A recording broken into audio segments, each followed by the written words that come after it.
Hi. അപ്പൊ ഇനി നമ്മളായിട്ട് ഇഫ ചിക്കൻ ഉണ്ടാക്കില്ല എന്നുള്ള പരാതി വേണ്ട. അപ്പൊ നമ്മൾ ഇഫ ചിക്കൻ ഉണ്ടാക്കാൻ പോവാണ്. ആദ്യമായിട്ട് ചിക്കൻ എടുത്തിട്ട് നന്നായിട്ട് ഒരു ഇഞ്ചി കുത്ത് കുത്തി. എന്റെ കുത്ത് ആ ചിക്കൻ ഏക്കണ് പോലും ഉണ്ടായിരുന്നില്ല.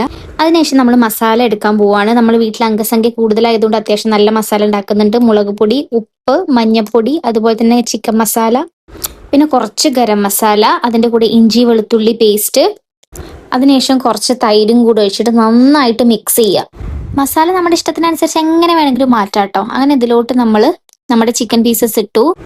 എന്നിട്ട് നന്നായിട്ട് മസാല എല്ലായിടത്തും തേച്ച് പിടിപ്പിച്ചു കേട്ടോ.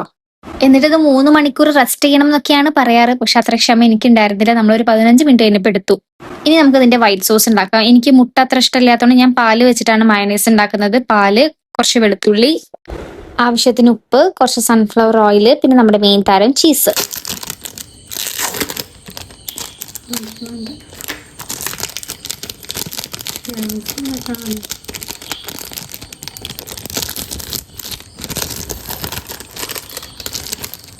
ഈ ചീസ് ഇതുപോലെ പൊട്ടിക്കുന്ന ഭയങ്കര സാറ്റിസ്ഫാക്ഷൻ അല്ലേ. അപ്പൊ അങ്ങനെ ചീസ് ഇട്ടു. എന്നിട്ട് നന്നായിട്ട് ബ്ലെൻഡ് ചെയ്തു. അതിനുശേഷം നമ്മുടെ ചിക്കന് ഇട്ടിട്ട് നന്നായിട്ട് 2 സൈഡും നന്നായിട്ട് ഫ്രൈ ചെയ്തു. അങ്ങനെ നമ്മുടെ റെഡി ആയിട്ട് വന്നിട്ടുള്ള ചിക്കനിലോട്ട് നമ്മുടെ ഈ ഒരു മയണൈസ് ചീസ് സോസ് ഒഴിച്ചിട്ട് ഒരു 5 മിനിറ്റ് അടച്ചു വെച്ചിട്ട് വേവിക്കുക. അപ്പൊ ഇതാണ് ആ വൈറലായിട്ടുള്ള ഇഫ ചിക്കൻ. ഫസ്റ്റ് ബൈറ്റ് എടുത്തപ്പോൾ ഭയങ്കര വാവുമായി. പക്ഷെ നമുക്ക് ഭയങ്കര മടുപ്പാണ്. ഒരുപാടൊന്നും ഇത് കഴിക്കാൻ പറ്റില്ല. പക്ഷെ എനിവേ ട്രൈ ചെയ്ത് നോക്കാം. അപ്പൊ ബൈ.